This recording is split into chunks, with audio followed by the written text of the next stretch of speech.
अंधभक्त तो आपने बहुत देखे होंगे, मोदी मोदी मोदी मोदी।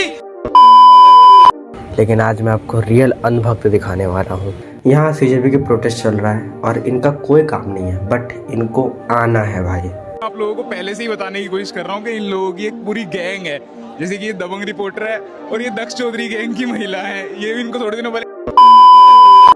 अगर मैं इनकी बात करूँ तो इनका ग्रुप है, उसमें से कुछ रिपोर्टर आते हैं, इनके साथ मिले हुए होते हैं और ये पूछते हैं कुछ, इन लोग जवाब देते हैं। इनके लिमिटेड टॉपिक्स हैं, फॉर एग्जांपल पाकिस्तान, हिंदू, उमर खालिद और एक्सेट्रा। मंदिर पर जितने भी कॉकरोच इकट्ठे हुए हैं उनमें से कुछ कॉकरोचों को फूड पॉइजनिंग हो गई है।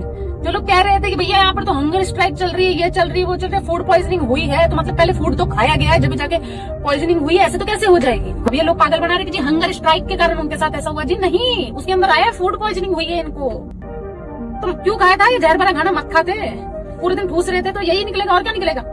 हर हर महादेव भेज देना भैया इन कॉकरोचों को। पढ़ाई लिखाई में ध्यान दो, कुछ नहीं होगा। कब तक एंटी नेशनलिस्ट नारेबाजी करते रहोगे? थोड़ा बहुत पढ़ लो, लिख लो, काम आएगा भाई। इनका नाम है रिधिमा शर्मा, जो हिंदू के बारे में बात करती है, भगवान के बारे में बात करती है। इनको लगता है कि हिंदू खतरे में है, लेकिन जब इनको पॉडकास्ट में बुलाया गया तो इन्होंने क्या बोला आप सुनिए। दोस्तों, पिछले लंबे समय से आप लोगों की एक डिमांड रही है कि मैं अपने पॉडकास्ट पर रिधिमा शर्मा को बुलाऊं। आप लोगों ने जब ये डिमांड रखी तो मैंने उनकी आईडी वगैरह सर्च की कि कौन है ये। थोड़े बहुत वीडियोस तो मैंने उनके देखे थे, लेकिन ज़्यादा पता नहीं था। फिर मैंने उनको डीएम किया। कुछ दिनों बाद उन्होंने डीएम देखा और उनका रिप्लाई भी आया। उन्होंने एक नंबर वहाँ पर दिया, फ़ोन नंबर था।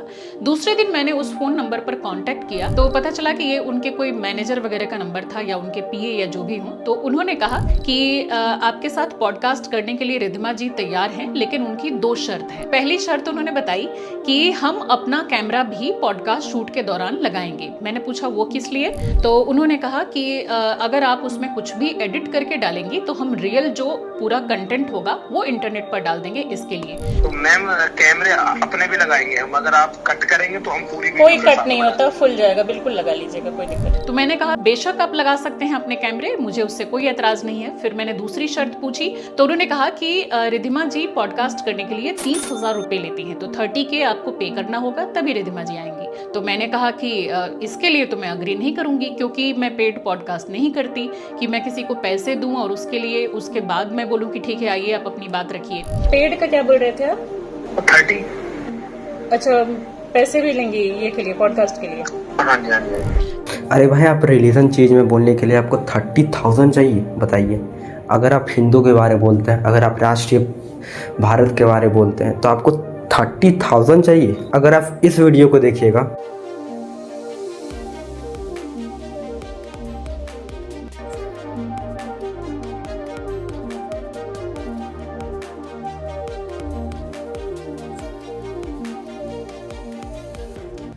ये करे तो हिंदू भक्त देश प्रेमी, हम करे तो एंटी नेशनल।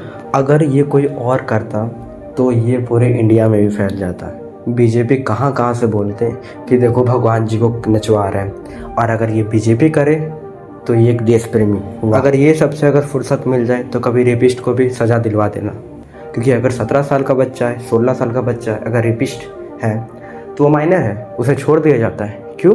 अरे कभी तो जनता के लिए आवाज़ उठाओ, कभी भी जनता की आवाज़ सुनो। सीजेपी इसलिए प्रोटेस्ट कर रही है क्योंकि उनको पता है कि यहाँ पर सब मर चुके हैं, यहाँ पर कोई नहीं सुनने वाला। We the people of India and I support CJP.